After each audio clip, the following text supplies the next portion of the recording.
اے امام احمد رضا، علم کا دریا ہوا گئے معجزن تحریر میں، جب قلم تو نے اٹھایا اے امام احمد رضا، اے امام احمد رضا۔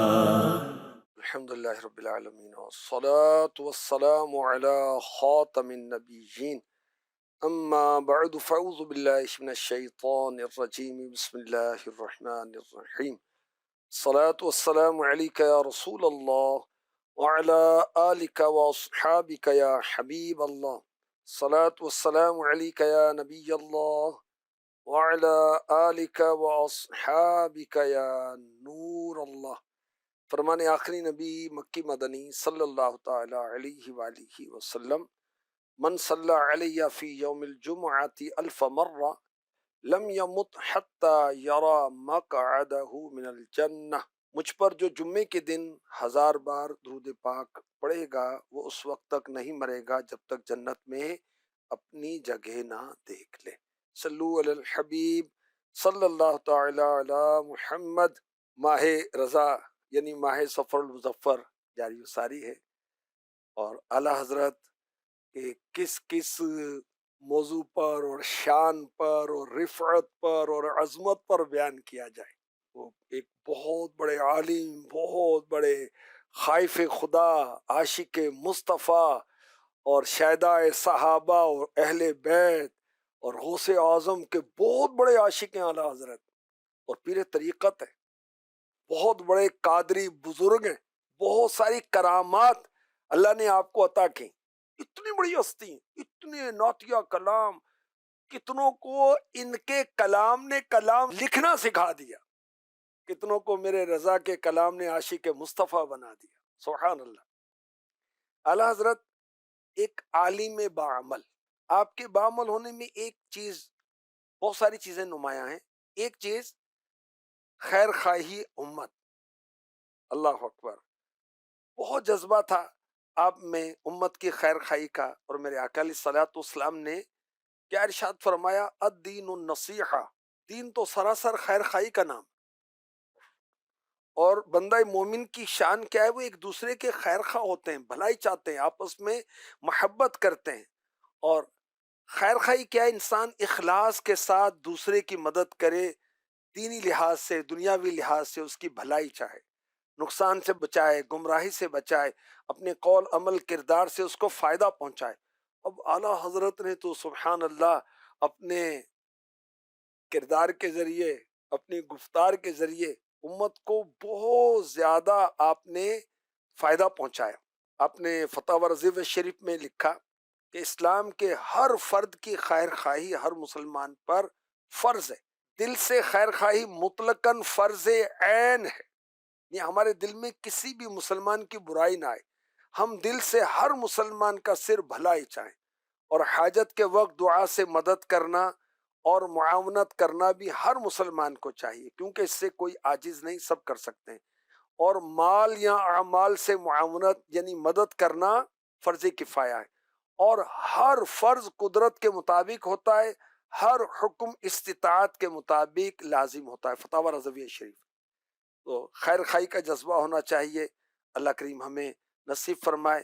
اعلیٰ حضرت بہت خیر خواہ طبیعت والے تھے، اللہ اکبر۔ آپ نے قلم سے، زبان سے، فتاوی نویسی سے، تدریس سے، تصنیف سے، اصلاح سے، تربیت سے، عملی اقدامات سے امت کی خیر خواہی کی۔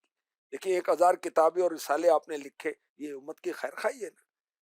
ان کو درست عقیدہ، درست عمل کی طرف رہنمائی کی، گائیڈنس فراہم کی، گمراہی سے بچایا۔ اعلیٰ حضرت نے صحیح عقائد، فقہ، حدیث، تفسیر، اصول، تصوف، اخلاق، دیگر علوم پر تحقیقی تصانیف لکھی، عقائد میں، اعمال میں مضبوط کیا۔ اعلیٰ حضرت کا فتاوی رضویہ شریف جو اب بھی رہنما ہے کتنے لوگوں کا، کتنے علماء کا، کتنے مفتیوں کا، سبحان اللہ۔ آپ کی خیر خواہی دیکھیں کہ کم و بیش 1000 کتابیں لکھی، اور ان تصانیف کی وجہ سے اعلیٰ حضرت روزانہ 1.5-2 گھنٹے آرام کرتے تو بقیہ سارا وقت وہ کتابیں لکھنے میں امت کی خیر خواہی، اور کتابیں لکھنے میں، فتویٰ دینے میں آپ پیسے نہیں لیتے تھے۔ اللہ اکبر، کتنی بڑی قربانی دی اعلیٰ حضرت نے۔ اعلیٰ حضرت پر کروڑوں رحمتیں ہوں، سبحان اللہ۔ خود اعلیٰ حضرت نماز کے، جماعت کے، سنتوں کے، مستحبات کے، نوافل کے پابند تھے، تلاوت کے پابند تھے، ذکر کے پابند تھے، عبادت کے پابند تھے، متقی، پرہیزگار، اچھے اخلاق والے، عاجزی والے، سبحان اللہ۔ اعلیٰ حضرت کا انداز خیر خواہی غریبوں کی مدد کے لحاظ سے، ہر سال سردی کے موسم میں آپ نئی نئی رضائیاں بنواتے تھے، اب بھی استعمال ہوتی ہیں بہت ساری جگہ پر، کمبل آ گئے تو گرم چادریں اس کے اندر روئی بھری ہوئی آپ غریبوں میں تقسیم کرتے تھے۔ ایک مرتبہ سردی کے موسم میں رضائیاں تقسیم فرما چکے، اپنے لیے اعلیٰ حضرت نے کوئی رضائی نہیں رکھی۔ آپ کے چھوٹے بھائی مولانا محمد رضا خان رحمۃ اللہ علیہ، انہوں نے اسپیشل اعلیٰ حضرت کے لیے ایک رضائی بنوائی۔ ابھی اعلیٰ حضرت نے اس کو استعمال کیا ہی تھا، کسی نے کہا کہ حضور مجھے عطا کر دے، تو اعلیٰ حضرت نے وہ رضائی اتار کر اس غریب کو عطا فرما دی۔ کیا شان ہے اعلیٰ حضرت کی، سبحان اللہ۔ جذبہ خیر خواہی بہت تھا، اللہ ہمیں بھی نصیب کرے اپنے گھر کے اندر بھائیوں کے ساتھ، بہنوں کے ساتھ، ماں باپ کے ساتھ، اولاد کے ساتھ، پڑوسیوں کے ساتھ، اپنے خاندان کے افراد کے ساتھ، ابا کی طرف سے رشتہ دار ہیں، امی کی طرف سے رشتہ دار ہیں، دوست ہیں، غریب ہیں، پڑوسی ہیں، اہل علاقہ ہیں، شہر کے اندر غریب لوگ رہتے ہیں، سردی آتی ہے ان کو گرم بستروں کی ضرورت ہوتی ہے، سویٹر کی ضرورت ہوتی ہے، گرمیوں کے اندر ان کی ضرورتیں کچھ اور ہوتی ہیں، رمضان کی ضرورتیں کچھ اور ہوتی ہیں، تو اس موقع پر ہم خیر خواہی کریں، اللہ کریم نصیب فرمائے۔ اعلیٰ حضرت کے خادم تھے، ان کا نام تھا ذکا اللہ رحمۃ اللہ علیہ۔ ایک مرتبہ سردی کا موسم تھا، اعلیٰ حضرت نے گرم چادر اوڑھ کر مغرب کی نماز پڑھی، مسجد سے باہر تشریف لائے تو ذکا اللہ صاحب کو دیکھا ان کے پاس گرم چادر نہیں تھی۔ اعلیٰ حضرت نے فوراً اپنی مبارک چادر اتاری، خادم کو عطا کر۔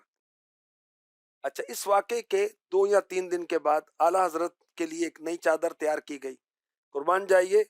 وہ آپ نئی چادر اوڑھ کر مسجد میں گئے تو وہاں ایک مسافر کو دیکھا، اس کے پاس گرم چادر نہیں تھی، اعلیٰ حضرت نے وہ اپنی نئی چادر اتار کر اس انجان مسافر کو عطا فرما دی۔ اللہ اکبر، کیسی شان ہے، کیسی سخاوت ہے۔ خود سردی لگے، اپنی مشقت کا خیال ہی نہیں، مسلمان بھائی کو مشکل سے نکالنے کی فکر ہے۔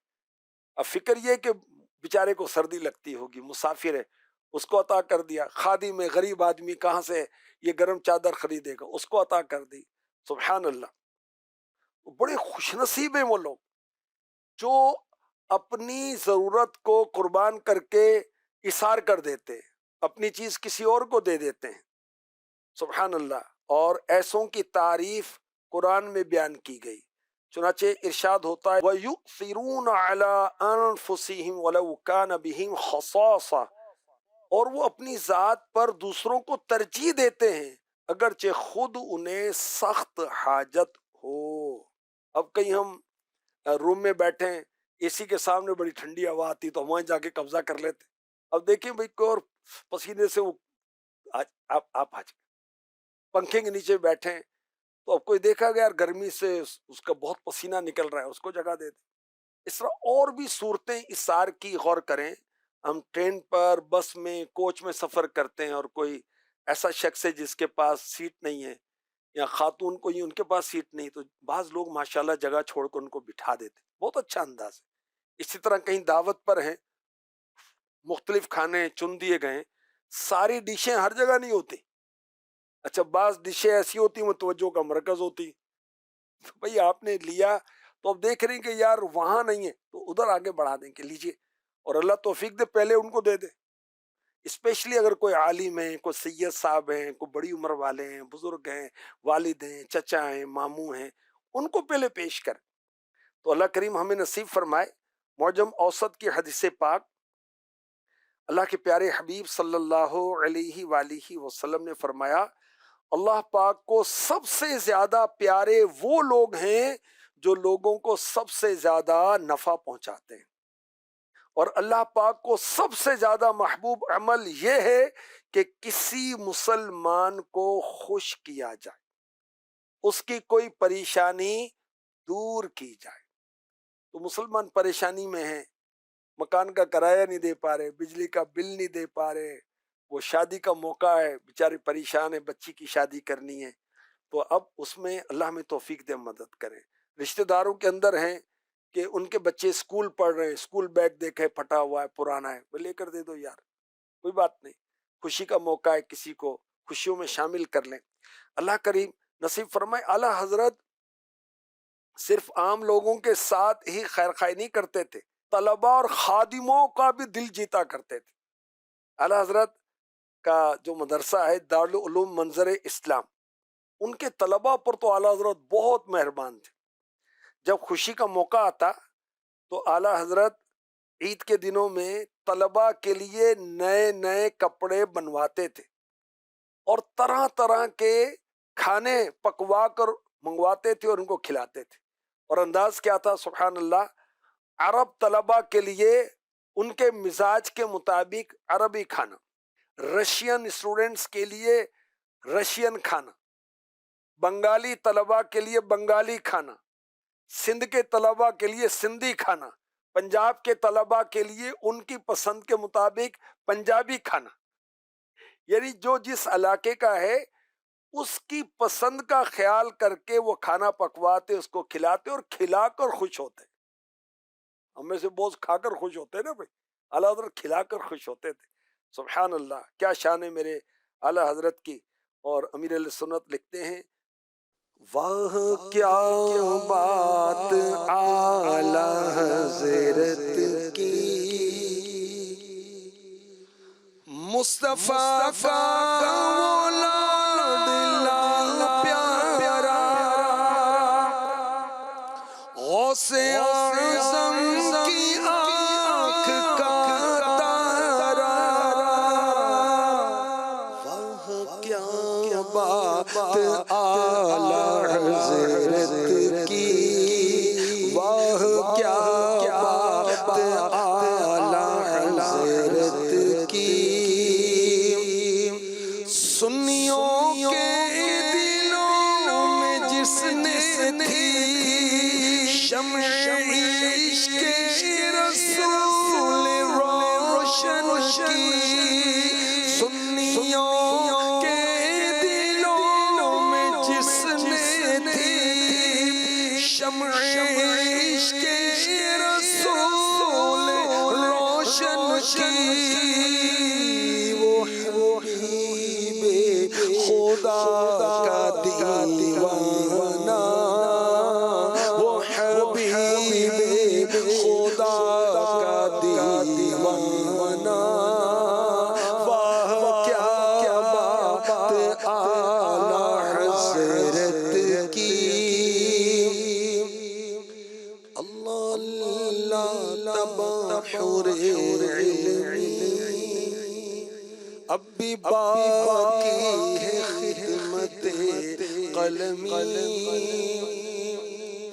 اللہ تبحر علمی اب بھی باقی ہے خدمت قلمی، اہل سنت کا ہے جو سرمایہ، اہل سنت کا ہے جو سرمایہ، واہ کیا بات اعلیٰ حضرت کی،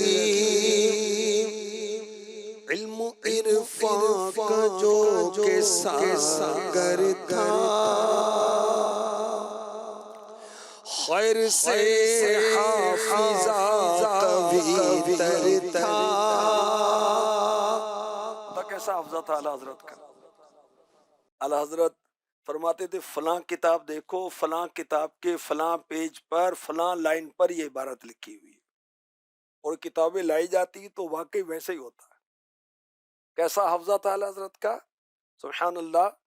لوگ آپ کے نام کے ساتھ حافظ صاحب لکھتے تھے، حافظ احمد رضا، حافظ مولوی احمد رضا، تو اعلیٰ حضرت نے عزم کیا کہ لوگ مجھے حافظ سمجھتے، حافظ تو نہیں ہوں، تو اعلیٰ حضرت نے 1 ماہ کے اندر قرآن کریم حفظ کر لیا تھا.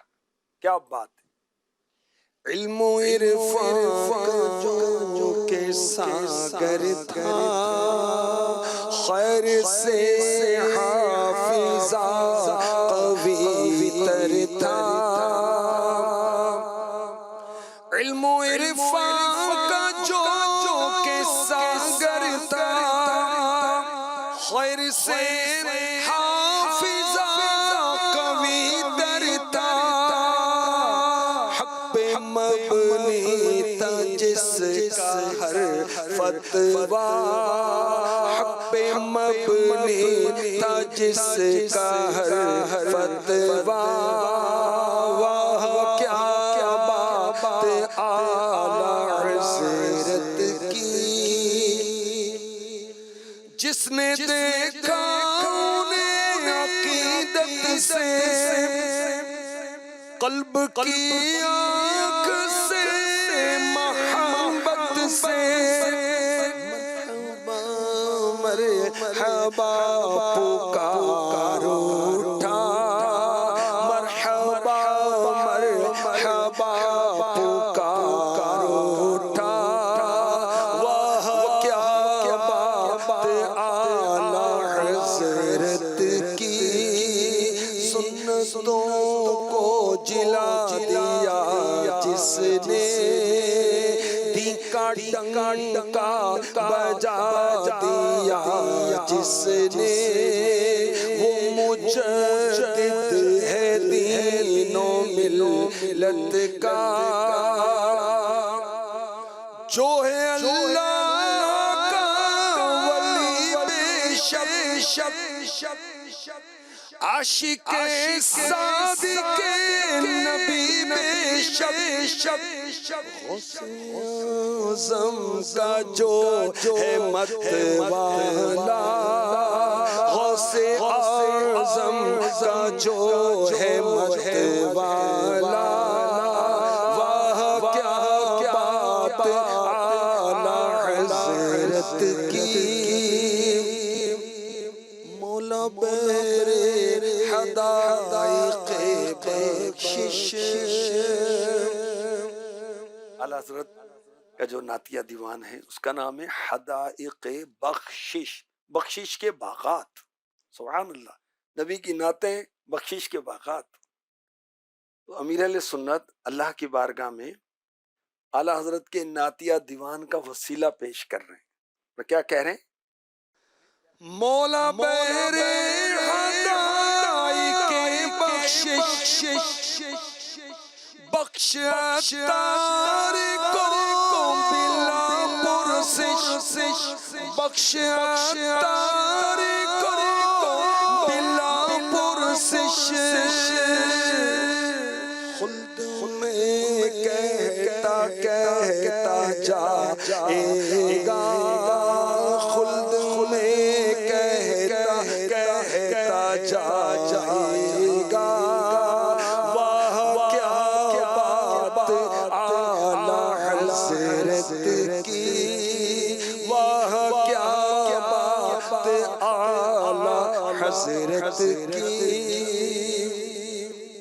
کیا بات ہے اعلیٰ حضرت کی.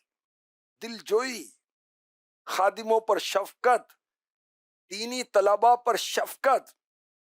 اعلیٰ حضرت نے بعض دینی طلباء کے ماہانہ وظائف مقرر کیے ہوئے تھے کہ جو تعلیمی اخراجات بیئر نہیں کر سکتے ان کو پاکٹ منی خود دیتے تھے. کیا بات. اللہ کریم ہمیں بھی نصیب فرمائے. جو مسلمان بھائی کا دل خوش کرتا ہے اس تعلق سے حدیث پاک آپ کو پیش کرتا ہوں. میرے پیارے نبی مکی مدنی صلی اللہ تعالی علیہ وسلم نے فرمایا، تمہارا اپنے مسلمان بھائی کے دل میں خوشی داخل کرنا مغفرت کو واجب کرنے والے اعمال میں سے. ایک حدیث میں ارشاد ہوا، اللہ پاک کے ہاں فرائض کے بعد سب سے پسندیدہ عمل مسلمان کے دل میں خوشی داخل کرنا. اللہ کرے ہم دوسروں کے لیے فائدے مند ہوا کریں، اپنے آفس میں، اپنے اسکول میں، اپنے کالج میں، اپنی مارکیٹ میں، اپنی شاپ پر، اپنے خاندان میں، اپنے گھر کے اندر. اپنے فرینڈ سرکل کے اندر، اپنے جاننے والوں میں، اپنے رشتہ داروں میں۔ اعلیٰ حضرت کا ایک اور مبارک انداز دیکھیے، آپ نے اپنے عزیز و اقربا، احباب، خاص مریدوں کے ناموں کی لمبی لسٹ بنائی ہوئی تھی۔ فجر کی نماز کے بعد، اوراد و وظائف کے بعد، ان سب کے نام لے لے کر اعلیٰ حضرت دعا کرتے تھے۔ سید ایوب علی رضوی رحمۃ اللہ علیہ فرماتے ہیں، ایک دن میں بہت پریشان تھا، اعلیٰ حضرت کی بارگاہ میں دعا کی، عرض کی، آپ نے دعا فرمائی، ساتھ ہی مجھے اور میرے بھائی سید قناعت علی سے فرمائے تم دونوں کا نام بھی میں نے دعا کے لسٹ میں شامل کر لیا ہے، جو آہستہ آہستہ بہت لمبی ہو گئی ہے۔ یہ تمام نام مجھے یاد ہیں، روزانہ نام بنام سب کے لیے دعا کرتا ہوں۔ اب دیکھیں ہمارے پاس موبائل میں کانٹیکٹ لسٹ کتنی ہے، اللہ کرے کبھی کوئی ٹائم مل جائے تو سب کا نام لے لے کر دعا کریں۔ اور یہ بھی یاد رکھیں کہ جو مسلمان بھائی کی غیر موجودگی میں اس کے لیے دعا کرتا ہے، ایک فرشتہ عرض کرتا ہے، یا اللہ یہی دعا پہلے اس کے حق میں قبول فرما۔ ہم کسی کی خیر مانگیں گے، انشاءاللہ فرشتہ ہمارے لیے خیر کی دعا کرے گا۔ تو خاص موقعوں پر اسپیشلی اپنے والدین کے لیے، اپنے پیر و مرشد کے لیے، اپنے اساتذہ کے لیے، خصوصاً جو دینی استاد ہیں، اپنے امام صاحب ہیں، ان کے لیے، بھائیوں کے لیے، بہنوں کے لیے، اولاد کے لیے، دوستوں کے لیے دعا کرتے رہنی چاہیے۔ اللہ کریم نصیب فرمائے۔ اعلیٰ حضرت کی ایک عادت مبارک یہ بھی تھی، جنازوں میں شرکت فرماتے تھے، اور نماز جنازہ کی جتنی دعائیں حدیثوں میں آئی سبھی پڑھ دیتے تھے۔ ایک نواب صاحب تھے بریلی شریف میں، زندگی بظاہر نیک اعمال میں نہیں گزری، ان کے انتقال کا سلسلہ ہوا تو اعلیٰ حضرت نے ان کی نماز جنازہ پڑھائی۔ بعد میں ان نواب صاحب کی وائف نے، بچوں کی امی نے، بیوی نے نواب صاحب کو خواب میں بہت اچھی حالت میں دیکھا، تو بیوی نے پوچھا آپ کی بخشش کا سبب کیا ہوا؟ نواب صاحب بولے، اعلیٰ حضرت نے میرے جنازے کی نماز پڑھائی، اتنی دعائیں کی کہ میرے سب گناہ بخشوا دیے۔ کیا بات ہے، کیا بات، سبحان اللہ، سبحان اللہ۔ اللہ پاک کرم فرمائے۔ الحمدللہ دعوت اسلامی فیضان رضا ہے۔ امیر اہل سنت کے صدقے میں الحمدللہ اعلیٰ حضرت کا کتنا تعارف ہوا، مجھ جیسے کتنے جو دینی ماحول سے وابستہ ہوئے، وہ ان کو اعلیٰ حضرت کا پتہ چلا، اعلیٰ حضرت کے ترجمہ قرآن کا پتہ چلا، اعلیٰ حضرت کے کلام کا پتہ چلا، اعلیٰ حضرت کے فتاویٰ کا پتہ چلا، اعلیٰ حضرت کی ہستی کا پتہ چلا۔ اور ماشاءاللہ اعلیٰ حضرت کے صدقے میں دعوت اسلامی اعلیٰ حضرت کے 10 نکاتی کام پر فارمولے پر عمل کر رہی۔ مثلا اعلیٰ حضرت نے کہا مدارس اسلامیہ کھولیے دین کی ترویج کے لیے، الحمدللہ دعوت اسلامی کھولے ہوئے ہزاروں ادارے دعوت اسلامی کے۔ نیکی کی دعوت کے لیے مبلغین تیار کریں، اعلیٰ حضرت نے کہا، الحمدللہ دعوت اسلامی کے ہزاروں مبلغ ہیں، لاکھوں مبلغ ہیں، مبلغ بھی ہیں، مبلغہ اسلامی بہنیں بھی ہیں۔ اعلیٰ حضرت نے تربیت فرمائی کہ اسلامک اسکالرز کے ذریعے اسلامک لٹریچر جو ہے وہ مہیا کیا جائے، تو الحمدللہ اس کا سلسلہ بھی ہے۔ اور اسلامک لٹریچر جو ہے المدینۃ العلمیہ اسلامک ریسرچ سینٹر کے ذریعے سینکڑوں بکس جاری کی جا چکی ہیں۔ الحمدللہ دعوت اسلامی کے مدارس بھی ہیں، مبلغین بھی ہیں، اور مدنی مرکز کو دیکھیں، ایک عالم دین آئے تھے ہند کے، انہوں نے فیضان مدینہ کراچی کا دورہ کیا تو کہا کہ اعلیٰ حضرت امام احمد رضا خان نے خدمت دین کا جو خواب دیکھا تھا، آج میں جاگتی جیتی آنکھوں سے اس کی تعبیر دیکھ رہا ہوں۔ سبحان اللہ، سبحان اللہ۔ اللہ کی نعمت ہے یہ دعوت اسلامی، آقا کی عنایت ہے یہ دعوت اسلامی، سب نبیوں کی، ولیوں کی، اصحاب کی، اہل بیت کی خاص عنایت ہے یہ دعوت اسلامی، فیضان رضا ہے اور یہ غوث کا فیضاں ہے، خواجہ کی حمایت ہے یہ دعوت اسلامی۔ اعلیٰ حضرت پر کروڑوں رحمتیں ہوں، ان کے صدقے ہمیں جذبہ خیر خواہی نصیب ہو جائے، کسی کی مدد، کسی سے ہمدردی، اپنی ضرورت کو اظہار کرنا وغیرہ اللہ نصیب کرے، اللہم آمین۔ اے امام احمد رضا، علم کا دریا ہوا گئے معجزاً تقریر میں، جب قلم تو نے اٹھایا اے امام احمد رضا، اے امام احمد رضا،